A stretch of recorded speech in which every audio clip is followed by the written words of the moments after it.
Pretty soon here we'll get an audible and visual warning.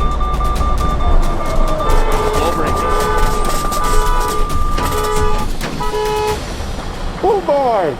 On this episode of TFL Truck, I'm living every boy's and man's dream because it's about giant, big semi-trucks. This right here is a brand new Western Star 49X, an all-new generation of vocational truck. In this case, it's a combined weight of 125,000 pounds. And I get to drive it, but I also want to use this episode to actually show you all the features on this truck because it's actually a lot like your pickup truck than you might think. This video is the big kahuna and a deep dive into all of the capabilities of the new truck. In this video, I'm going to show you demonstrations of the new adaptive cruise control system. I get to drive the truck fully loaded basically. I'll show you a demo of the emergency braking system and the lane departure, blind spot monitor, and finally I get to drive this big rig over rough pavement. Check it out. So for this generation of the vehicle, it's a brand new chassis basically, and what they've done is not just making it strong as it needs to be for very heavy loads, but also reducing some weight. Overall, these chassis are about 350 pounds lighter than they were before, but they're also made to accept a lot of different body types, upfit options like cranes and logging trucks and trash trucks. And in this setup right here, the chassis is a little bit longer and it's a tandem axle capable of up to about 46,000 pounds of tongue weight, and also a lift axle here that's rated for an additional about 20,000 pounds. So overall, hey, check this out. Overall, this truck is capable of upwards of 160,000 pound loads when you have to bring heavy equipment somewhere and just move really big and heavy things. Of course, you guys know that current pickup trucks and cars have adaptive cruise control systems, blind spot monitors, and driver assistance technologies. Well, these big semi-trucks now do too. The Western Star 49X has a lot of technologies built in. It's the 5th generation. It's called Detroit Assurance 5.0, and this is a demo about how it works. Let's go.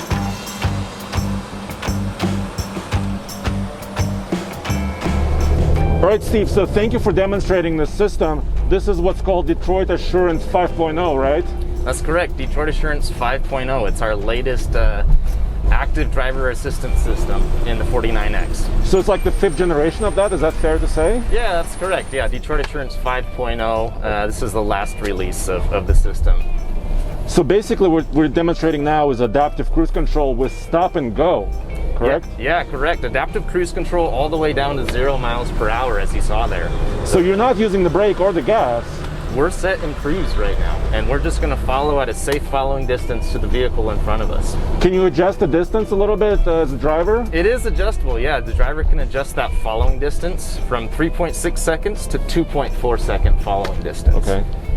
So as we're stationary here, if we're stopped for more than 2 seconds, like in a gridlock traffic situation, the vehicle won't relaunch until we hit the resume switch or if we blip the throttle pedal. Okay. That's just to make sure that the closest player, the driver, checks his surroundings before we relaunch in that situation. But if it's less than 2 seconds, the truck can restart it by itself? Yeah, if it's a cruise, touch and go, less than 2 seconds, the truck will just follow along safely and relaunch automatically. Let's look underneath the hood of this beast. So there are 2 latches, one on each side. You kind of pull this down and unhook the hook.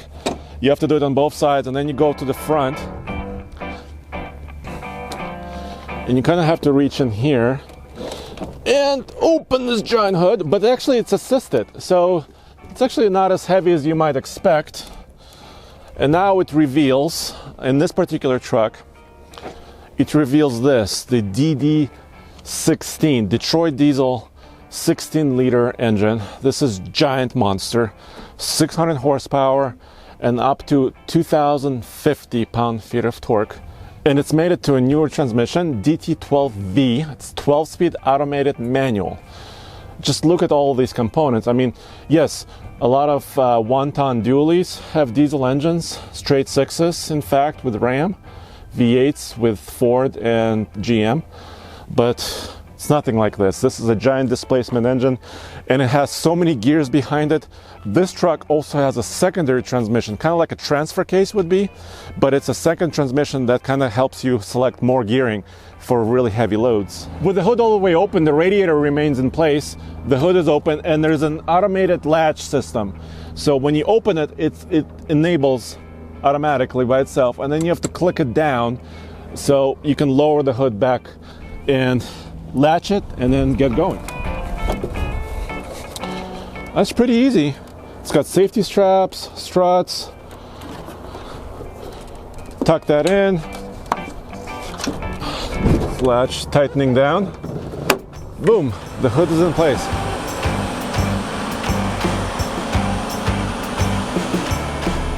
Right, Aaron, are you ready? I'm ready. Let's do this. So how much total weight do we have here? This truck is right now 125,000 pounds gross combination weight. Holy cow, 125. 125. And you know what? Right now it feels like 1,000 pounds. I mean, I'm just moving, not much accelerator.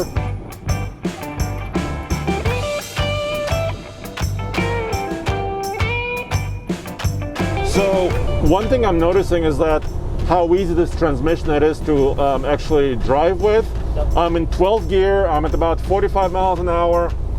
I haven't put the clutch in once because it's doing it for me. Yep. It's an automated manual, and I feel really confident. My mirrors are adjusted correctly. I can see around my trailer. I'm not going to push it to maximum speed, okay? Okay. The new 49X is equipped with these brand new headlights. They are LED, and they have signature lights, and it's all very cool. But they also have a built-in heating element. So when you're in a colder climate, you can actually melt some ice if it's built up right here. It also can remove moisture if you're in a very moist climate. And also it has a feature for a pre-trip inspection where you can actually click a button and actually it will cycle all the lights and show you exactly what's working and what's not. The styling is updated on this truck, but of course it's not about style, it's about durability and structure. And the cab, the mirrors, the door, everything is redesigned. It took them about 6 years of development work, testing, retesting to get this way and to get it right. So first of all, the cab and the way you get into it, these two steps are staggered a little bit. So this step comes out a little bit more than the top one in a staircase type fashion. So it's a little bit easier to get into. Of course, as with any semi-truck, you always have to have 3 points of contact when you get in. So there is a lot of grab handles. So you put the foot on, you can grab both handles and be very safe when you're getting in and out the vehicle.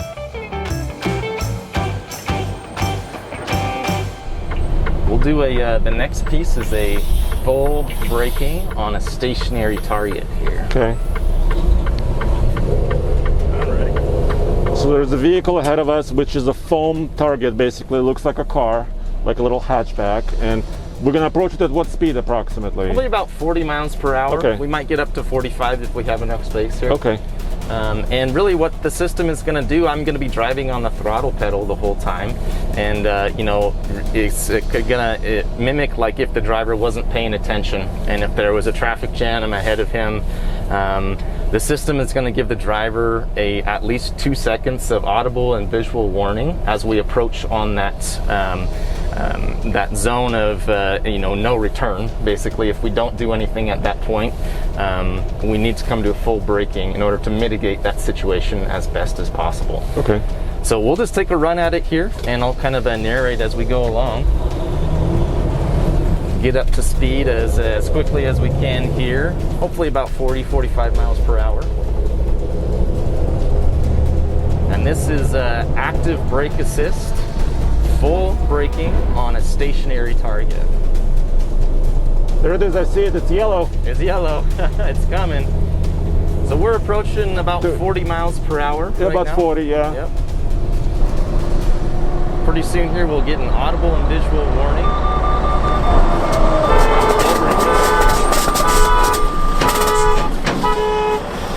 Oh boy!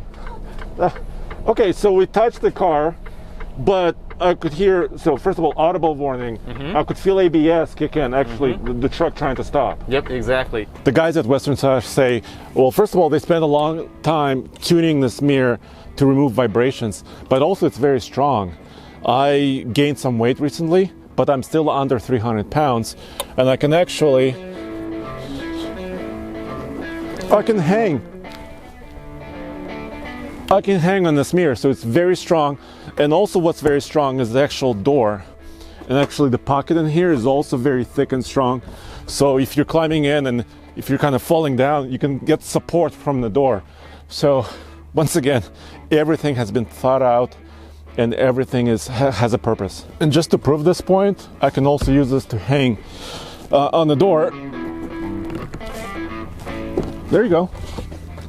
Supports my entire weight. I'm not going to tell you how much I weigh though. So what's next? So side guard assist is next. If you can see in our A-pillar there, as we approach this vehicle coming into our blind spot, it's going to let us know that there's someone there, that amber warning light. It's tracking all the way back to the back of a 53-foot trailer. So as you see that car kind of get further and further back in the trailer. And even if I turn in my turn signal or if I put in any steering input into that lane, it'll give a red warning and that audible warning that we just heard to let the driver know that, hey, there's someone in your blind spot right there. But the sensors are on the truck, right? Not on the trailer. So there's two sensors that are looking kind of to the side and back, right? That's correct. There's two radars on the passenger side of the truck. One is pointed a little bit forward and the other is pointed a little bit towards the trailer. And it creates this field of view from about the front of the tractor all the way back to the back of the 53-foot trailer. So what was that noise? Is that lane keep assist? That's a lane departure warning there is what we got. As I drifted over one of these lane lines here, we'll get a visual warning in the driver assistance screen, and you'll also get that audible warning. As you see if I drift over here, that rumble strip sound comes on, and it comes on directionally. So if I cross over the left lane marker, the warning comes from the left speaker. If I cross over the right lane marking, the warning will come from that right side speaker. So the driver has some automatic feedback of what's going on in that situation. This configuration is what's called a 48-inch sleeper cab with a mid-height roof. So this is not the biggest cab and also not the smallest, but the visibility in the cab itself was redesigned. So there's a little bit more glass area, and if this was a day cab, you would also have windows on the back, and I'll show that to you in a second. And then the hood slope, the hood keeps sloping down a little bit, and of course that's to provide additional visibility when you're behind the wheel of this giant monster. And this has optional corner mirrors as well, so to see some of the blind spots next to the front steering axle. The steering wheel is large, like any semi-truck would be, to get extra torque, but power steering is here. It's very easy to drive, and you have all these controls, obviously, for your menus, your volume, your phone connection, and also your menus, and also the ability to control the cruise control system. This truck is equipped with several sensors. On the passenger side, there are two radar sensors on this side to enable all of the driver assistance technologies, the Detroit Assurance 5.0. There's, like I said, there's a camera in the window, in the windshield, and there's another radar up front, right here. So what's our friend doing now? So John's he's experimenting with a moving pedestrian. Side guard assist not only works on vehicles, but it also works on pedestrians. So this is really important for vocational vehicles specifically, as we're in and out of job sites. We want to make sure that we're aware of the pedestrians around us too. Every detail is important when you're talking about a big truck like this. Here under the hood, you can see this hood suspension system. So there's some springs, there's also a strut to help support it. And why does this matter? Well, first of all, durability. When the hood has its own suspension system and you're going over rough terrain like logging or quarry driving, it helps to kind of protect the hood. But also as a driver, you don't have to see the hood bouncing around all the time. So they say it kind of helps the driver also to stay a little bit more calm and have more energy. So this is a rough road. This is an NVH track. So we go over this just to basically test the mirror stability, hood stability, shakes What and speed? vibrations. You can do 15 miles an hour. You can actually do a little bit over that if you wanted to. Okay. And this is basically lots of load. I mean, 125,000 pounds. Yep. I'm doing about 20 miles an hour, maybe a little bit less. So the hood has its own suspension system. It does. So it's basically kind of separated, right? And also dampened, which means it's not shaking as violently as it would otherwise, right? Yeah, so at a low frequency input into the hood, the Isotech hood suspension actually allows the hood to flex. And so the material of the hood allows it to do that. But the coilover and suspension with the damper is actually designed to isolate the hood from the high frequency chatterbumps. So that's where the most hood damage comes from. On the dash here, first of all, is your air brake controls, your trailer supply, your parking brake, your trailer brake test.